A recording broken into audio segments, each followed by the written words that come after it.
Good morning everyone. Maayong buntag. Jensen, maayong buntag Pilipinas. Good morning world. Ano lang to ha, this is a purely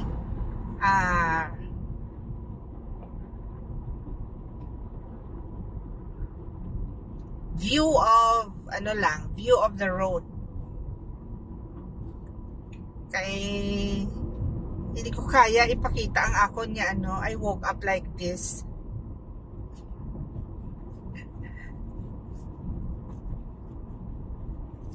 Alright, so damo na ko sa nahimo today. Nakapanglimpyo na ko sang amon ug sara, nakaluto na ko sang pagkaon sang ido. Nakapanghugas na ko sang pinggan. Ano pa ba? Kag nakadulong na ko sang akon isa ka son sa iyang university, kag nagpuli sa balay, kag indulong naman ang isa diri sa pihak. And then anay nga man pauli na ko kay ginagutom na ko. Nag-text sa akon ang una ko nga gindulong, nag-text nga nabili niya daw ang iyang money, kay ginhatag ko sa iya diri sa salakyan. So I have to go back to him para idulong ang iyang money. See the sacrifices of a mother or of a driver. Okay, so we are now passing through the diversion road going to the airport iniha. Kung halin ka sa South Cotabato area, pwede ka nga diri ka na lang maagi, diretso na ni sa airport. Hindi ka na mag-agi dito sa city proper. Okay? So, kaya makita nyo, do freeway siya. And, wala tani ko plano nga mag-agi diri, but since, kinanglalon gid, arita we are here. So, do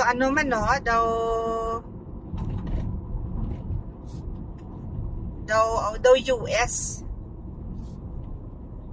University of San Jose. Okay, amo ni medyo hilly ini diri nga part. Kay actually if you look at the left side, diri sa left side, makita mo na diri ang Sarangani Bay. Ayun.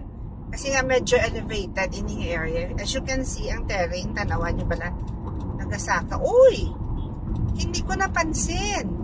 May-ari na gali siya yung akwan, May-ari na siyang island na may mga suga. So, first time ko nang-agite. Medyo dugay-dugay naging man gali ko wala ka-agi diri kay. The last time na nag-agi ko diri, wala pa ning mga suga nga niyo. Wala pa gid na hanay ining island. Kanami na siya. Ay, this is nice. Ayun. So, ladies and gentlemen, sa wala pa nakakadto sa Jensen, amo ni ang amon alagyan, diversion road to the airport. Pag diniretso mo to sa kabila, diversion road din siya, palabas ng Katanggawan, going to Davao na siya.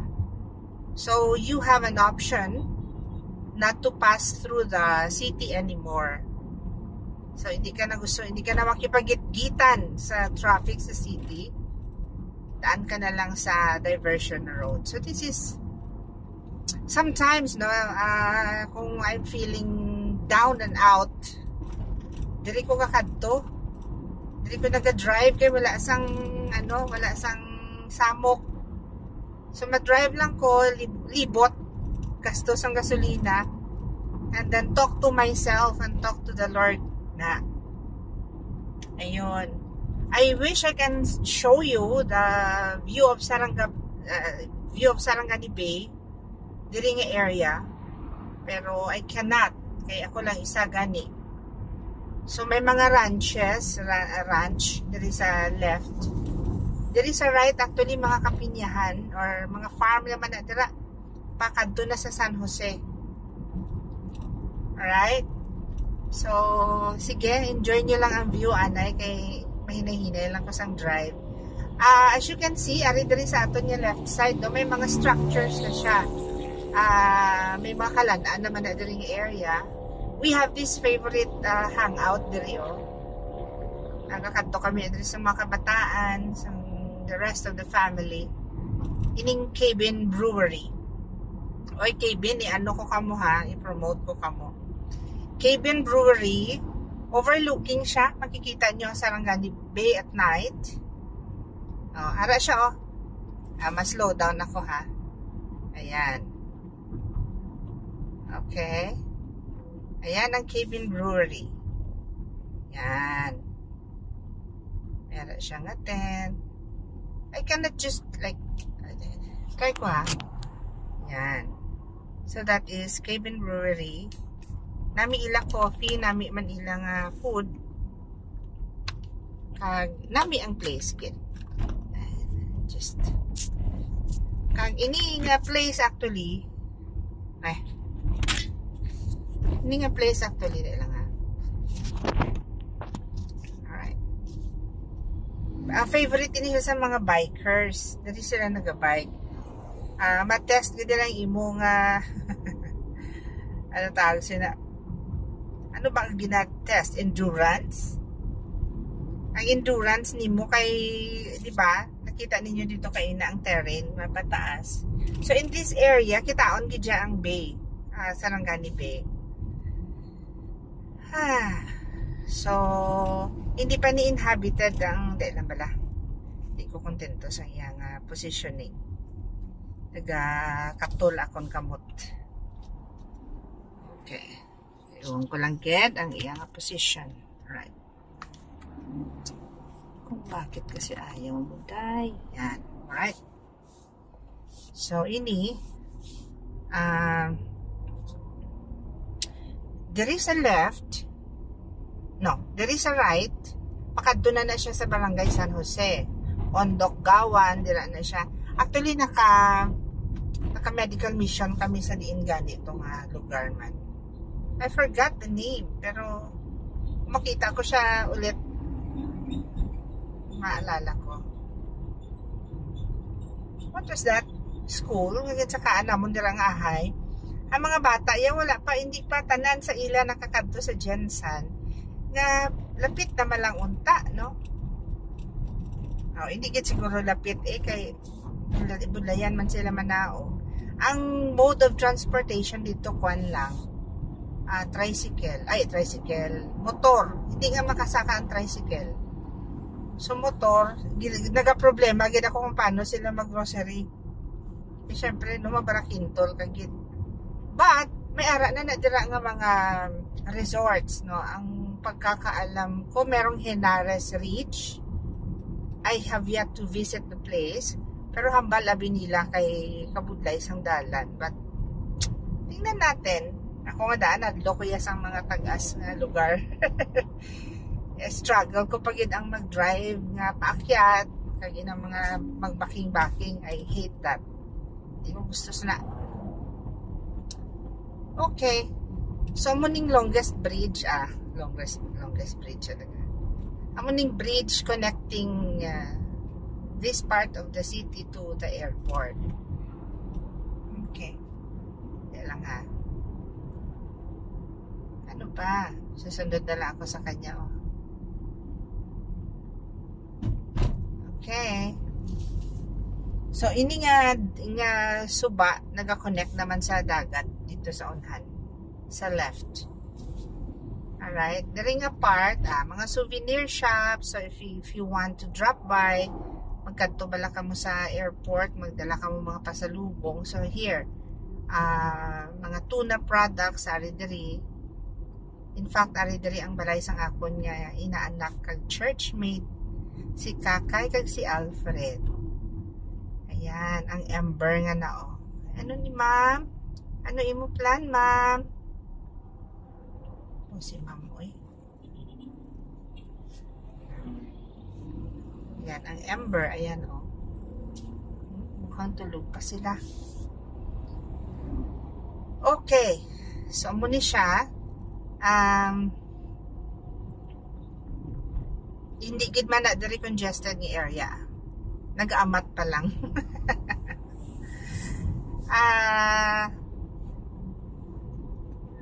Duha ang alagyan pasaka sa San Jose. Ang San Jose kasi is a mountainous area. It's still a barangay of General Santos City, pero paakyat na doon. Mountainous ang iyang area. Pwede ka din maagi sa gilikuan sa salakyan na sa gilikuan pasaka na dito, or pwede man dito kay na before sa bridge. Okay. Ato pakatututan sa San Jose, Barangay San Jose. Ang aton mga kauturan, yung mga blaan, no? Ito sila kalabanan sa ila dito nag-stay. It is lami siya nga lugar, kalamig, kwan gidya. Of course forested pa siya muna damo sang mga, kung lang tawon mo siya daw New Zealand siya actually. Diretsohon mo ni guys, amo na ning airport na. Hindi na ko tumagadto kay hindi man ko yung kadto sa airport. Okay, sunod sa akon niya nga vehicle patient transport vehicle sang na. Okay, ini naman niya dalan, ladies and gentlemen, pakadto ini sa Fatima. Barangay Fatima. Ang Barangay Fatima, diri na makita ang, of course, Fatima National High School. Ang tawag sa nga lugar sa to is Uhaw. When I was here sa mga 1991, eskwela ko diri sa MSU. After ko nag-graduate sa CPU, nag-take ako sa education unit sa MSU for a year. Ini nga lugar wala gid ni sang kahoy at all. Kaya gani siya gintawag nga Uhaw kasi wala gani tubig. Ang naga-thrive diri inang kugon. Mga kugon kadamo, no? Ang ini nga area, it is a very brown, dry place. Hindi man gid sang tamangid ka brown iti may mga hilamon nga puno sang imelda. Ano ni imelda flowers ni bala ho? Ni may mga yellow nga tanom. Okay? So wala gid sang naga-inhabit sini until gin subdivide ang area. Kag daw gin pang award siya or whatever. I don't know kung ano ang proseso. Basta it eventually flourished. Nagdamo ang tao, nagdamo ang tanawa siya karon. It is an earning community na may mga schools na, may mga infirmaries na clinics diri nga area. But time and again nag-hold man kami sa amon medical missions diri. Alright. So muni ang Fatima. Okay, isang una, may ara na diri nga clinic si Dr. Quijano. Ang isa sa mga surgeons diri sa Jensen. Kaya ginapa-cover niya kami. We were resident doctors back then. Napa-cover niya kami sa clinic. Ay ahay kami ngawingaw gid. Pero karon mag-clinic ka diri, nako. Mabahiin ka ng tao. No? Kesa sa pumunta sila sa downtown na hago na kaayo, hassle na. No? And yan. May mga pharmacies, may mga market, may public market na rin sila. So, iba nag-get ang itsura niya as compared sa 1991 when I was here. Sa una wala sa lakyan. So, galakat lang kami from, kaya may mga amiga ako diri nga naga-board. Ang mga boarding houses were made of light materials, so bamboo, kugon, no? So, ang ginaobra naman, actually, kung holidays, kaya hindi bang ko na magpauli. Nagpauli na ako kung weekends. So, kung holidays, for example, nabutang siya sa sulod sang weekday, wala na ko nagapuli. Ang amon niya style, na kadto sa balay ni amoni. Tapos, dito kami manyaga, kadlawanay lang, istoryahanay. So, those were the days. Ay, grabe gina, dahil kayabok sa doon. I don't know kung subong ang mga Japon, pero Hindi na gid kaayo because of ano naman, concrete naman ang dalan. So kita nyo na ha, this is Barangay Fatima, sa highway lang kita. Wala pa ko kasulod. Damo na dito sa sulod sang mga nagmi nga mga ano man. And actually ini adjacent ini siya sa MSU. So if you pass through here, diretsuhon mo lang ni may isa ka dalan, and nga diretsuhon mo ang tumbok mo is ang exit sang MSU. Okay? Suko na si Manoy. Alright. So sang una, sang wala pa ang diversion road, diri gid kaagi ang mga tawo pakadto sa airport. So makipagitgitan ka gid diri, kay damo diri mga tricycle and other vehicles. Pero ma-compare man nimo no kung dito ka magagi sa diversion road, layo lang kaayo, no? Hayahay kaayo dito. Okay, so I'm lang ha. Hindi na to. Hindi na ko katultol kung hindi ko maliko. Balik ko anay sa school. I will bring you along with me. Ay, karayo pa mga dito. Balik ko anay sa school kay man ano.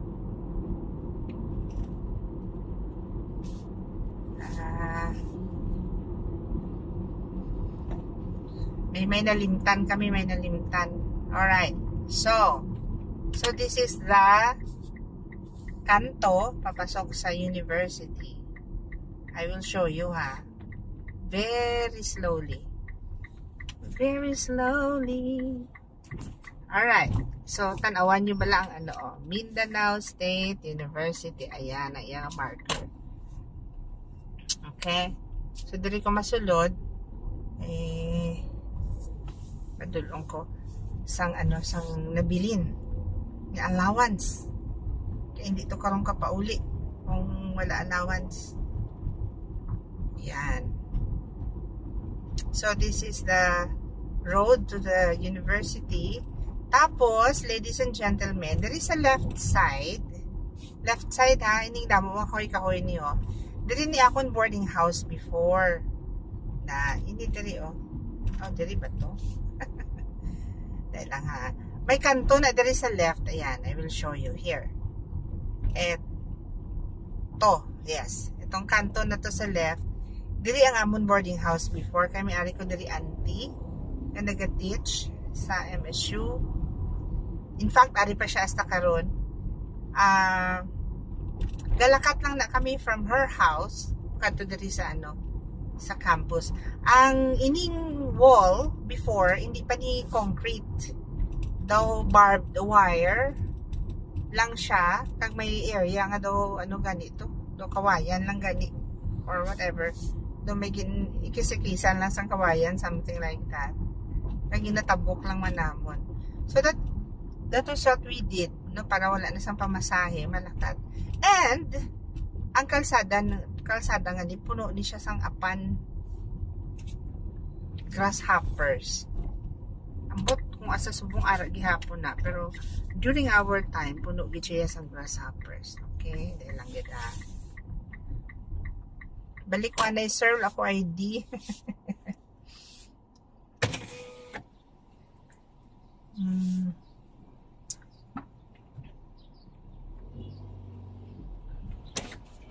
Morning sir, may nalipatan lang ko ibilin. May hatod ka lang, salamat ha.